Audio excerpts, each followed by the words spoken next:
Sir जैसे cycle होती है उसमें पूरा एक फ्रेमवर्क होता है चेंज का और सब कुछ का, और अगर हम एक साइकिल को बहुत टाइम तक नहीं चलाते हैं तो वो जंग लगने लग जाता है और साइकिल चलने की हालत में भी नहीं रहती। तो हमारा माइंड भी कुछ इस तरीके का है। लोग क्या करते हैं, मतलब आलसी बने रहते हैं, कुछ भी मतलब टाइम पास करते रहते हैं, एंटरटेनमेंट करते रहते हैं।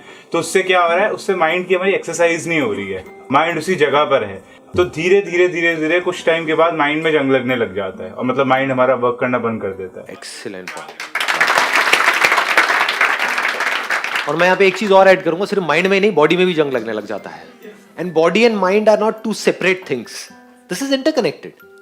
बॉडी की धज्जियां उड़ेगी तो माइंड की अपने आप ही धज्जियां उड़ जाएगी, अपने आप ही मूड खराब रहने लग जाएगा, एनर्जी कम हो जाएगी। तो माइंड को क्या यूज करोगे? और अगर अभी आप ध्यान से देखोगे जो साजिश है, हाँ साजिश अच्छा है ना, सही सही निकला है, साजिश नहीं साजिश, हाँ जो साजिश है चारों तरफ, जिसको टेक्नोलॉजी बोलते हैं, वो हमको धीरे धीरे और लेजी बनाता चला जा रहा है। पहले कोई चॉइस नहीं थी कि अगर आपको कपड़े धोने हैं तो वो लेना है और उसको ठोकना ही पड़ेगा, मतलब एफर्ट करना ही पड़ेगा। अब क्या है, वॉशिंग मशीन में डाला निकाला काम हो गया। ऐसे ही पहले अगर शॉपिंग करनी है तो बाहर जाना ही पड़ेगा, देयर वाज नो ऑप्शन। और बाहर जा रहे हो तो 10-10 रुपए के पीछे 10 जगह पे धक्के खाने ही पड़ेंगे। अब ऑनलाइन बैठे हो मोबाइल में टक टक टक टक टक टक। तो हो क्या रहा है चारों तरफ, अगर आप ध्यान से देखोगे, कन्वीनियंस के नाम पे हम आलसी होते चले जा रहे हैं। We are becoming more and more lazy.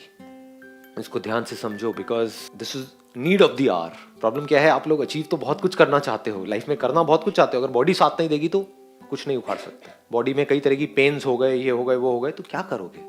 तो ये माइंड में बिल्कुल क्लियर होना चाहिए कि मैं एक्सरसाइज करके किसी पे एहसान नहीं कर रहा हूं, करना ही पड़ेगा अगर मेरे को लाइफ में कुछ भी ढंग का करना है तो, otherwise I will become more and more lazy physically. Similarly at the level of mind, वहां पर लेजीनेस का मतलब क्या है? एंटरटेनमेंट। चारों तरफ एंटरटेनमेंट है, that is the pinnacle of laziness, entertainment. आपको क्या करना है, जा करके बैठ जाओ एक मूवी में या फिर अपने कंप्यूटर पे, मोबाइल पे एक के बाद एक कुछ देखते चले जाओ। ये क्या है? एंटरटेनमेंट। एंटरटेनमेंट में क्या होता है? क्या दिमाग लगाना पड़ता है? कुछ नहीं, आराम से बैठे हो, देखे चले जा रहे हो। Lazy, mentally lazy. सोचने का जो काम है वो कोई और कर रहा है आपके लिए। वो सोच करके कुछ बोल रहा है, कुछ कर रहा है, कुछ क्रिएट कर रहा है किसी स्टोरी को। आपको नहीं क्रिएट करना पड़ रहा है, आपको दिमाग नहीं लगाना पड़ रहा, आप सिर्फ देख रहे हो। तो मेंटली आप लेजी होते चले जा रहे हो एंटरटेनमेंट के नाम पे। जो मेरे कुछ सेशंस होते हैं जहां पे दिमाग लगाना पड़ता है, तो गुस्सा आता है ना, ये क्या है, कुछ और देखते हैं, ये बढ़िया है, इससे क्या होने वाला है? कुछ नहीं होने वाला है। लोगों को ध्यान से देखोगे बड़ी जल्दी थक जाते हैं, 30-35 साल की एज में थके पड़े हैं, एनर्जी नजर नहीं आती है, एक स्पार्क नजर नहीं आता है, धीरे धीरे खत्म होता चला जाता है। अभी है आपके पास में, तो अगर चाहते हो ये स्पार्क बढ़ता जाए एज के साथ में, तो क्या करना है? नंबर 1, फिजिकली एक्टिव रहना है मरते दम तक। There is no choice there, this we need to understand. And दूसरा, मेंटली एक्टिव रहना है। कहीं पर भी मौका मिले दिमाग की सही तरह की एक्सरसाइज करने का, फालतू की एक्सरसाइज नहीं, डिबेट नहीं, वहां पे कोई एक्सरसाइज नहीं होती है कि आपकी मेमोरी में कुछ भरा हुआ है, आप यहां से बोल रहे हो, किसी और के कुछ भरा हुआ है, वो बोल रहा है और आपस में लड़ रहे हैं कि मेरा पॉइंट सही है, तेरा पॉइंट सही है ना जी। वो कोई माइंड की एक्सरसाइज है, बेकार है। माइंड की एक्सरसाइज मतलब एक प्रॉब्लम है, उसका सोल्यूशन निकालना है। That solution has to be foolproof, तभी उसको सोल्यूशन कहेंगे।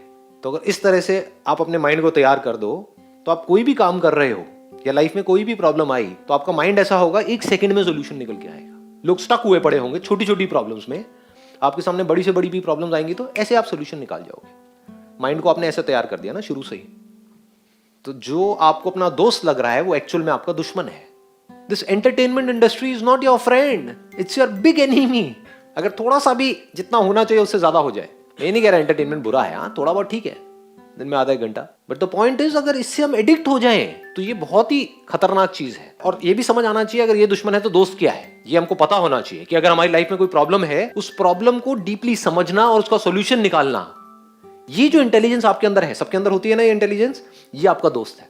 लेकिन हम एक्चुअल में क्या करते हैं, अपनी जो प्रॉब्लम्स है वहां से भागते रहते हैं, करते हैं नहीं करते हैं। तो हम क्या कर रहे हैं, अपना जो असली दोस्त है उसको दुश्मन समझ रहे हैं, यानी कि जो प्रॉब्लम्स है वो आपके असली दोस्त हैं, जो आपकी लाइफ में प्रॉब्लम्स हैं, क्योंकि वहीं से आप इंटेलिजेंट हो पाओगे और कोई तरीका नहीं है। तो बट समटाइम हम सब, हमारे दिमाग में सारे पॉइंट्स क्लियर हैं, फिर भी हम कंटिन्यूअसली उस वर्क को करते हैं एंटरटेनमेंट के पीछे हमें पता है कि हम एडिक्ट हो रहे हैं, हमें पढ़ना है, मतलब सब फिर भी मोबाइल एंटरटेनमेंट। हाँ प्लीज हैव अ सीट, क्योंकि ये हमारी डिफॉल्ट सेटिंग है।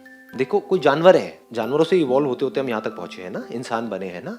कोई जानवर है, उसको एफर्ट ना करना पड़े। घर में कोई पालतू कुत्ता है, उसको एफर्ट ना करना पड़े अपना खाने के लिए, तो वो क्या एफर्ट करेगा? उसको पता हो कि दिन में इतनी बार आपको यहाँ पर बैठे बैठे सब कुछ मिल जाएगा, कहेगा बढ़िया है, मुझे क्या जरूरत है कुछ भी करने की। लेकिन अगर उसको पता हो कि बिना एफर्ट के मुझे नहीं मिलेगा, तो वो एफर्ट करेगा ही करेगा। जब भूखा होगा तो भागेगा। तो हो क्या रहा है, अब बिना किसी एफर्ट के हमको सब कुछ मिल गया है, पूरी की पूरी दुनिया हमारे हाथ में है, तो बिना कुछ करे ही हमको एंटरटेनमेंट भी मिल रहा है। एंटरटेनमेंट मतलब मजा आ रहा है, तो हम एडिक्ट हो गए। अब हमें क्या करना होगा, जो हमारा बेसिक नेचर है, जो हमारी डिफॉल्ट सेटिंग है, उसके अगेंस्ट जाना पड़ेगा अगर बचना है तो। डिफॉल्ट सेटिंग ये नहीं है कि एफर्ट करते रहो, डिफॉल्ट सेटिंग ये नहीं है कि एक्सरसाइज करते रहो, तो डिफॉल्ट सेटिंग को ही चेंज करना पड़ेगा। वो तभी हो सकता है जब पहले आपको ये बिल्कुल क्लियरली डिफाइन कर लो अपनी लाइफ में कि हाँ, this is my real friend and this is my real enemy. Effort is my real friend, और एफर्ट के साथ में अगर स्मार्ट वर्क को भी जोड़ दिया जाए, वर्क के साथ में स्मार्ट वर्क को भी जोड़ दिया जाए, smartness is related to mind, समझ गए कि आप कितने स्मार्ट हो। इसको मैं और ज्यादा डीपली टच नहीं करूंगा, बट पकड़ लिया है ना, अपने पॉइंट पकड़ लिया है ना। हाँ, तो इन दोनों लेवल पे काम करते रहना है मरते दम तक, इसको कभी भी छोड़ना नहीं है। नहीं किया तो क्या होगा, जंग लग जाएगा, बस सो सिंपल। और ये जो ट्रैप्स हैं उससे बच के रहना है। जैसे एक साइकिल के लिए जो जंग लगता है वो किसकी वजह से लगता है, पानी की वजह से लगता है ना। जो लगता है कि वो साइकिल को साफ कर रही है, लेकिन साफ करने के बाद अगर आपने चलाई नहीं तो जंग लग जाएगा। ऐसे ही एंटरटेनमेंट है, कुछ देर के लिए आपको लगता है कि मेरे को वो रिलैक्स कर रहा है एंटरटेनमेंट, लेकिन जितनी जरूरत है उतना ही आपने एंटरटेनमेंट लिया, और फिर अगर अपनी गाड़ी को नहीं चलाया, साइकिल को नहीं चलाया, तो जंग लग जाएगी आपके अंदर।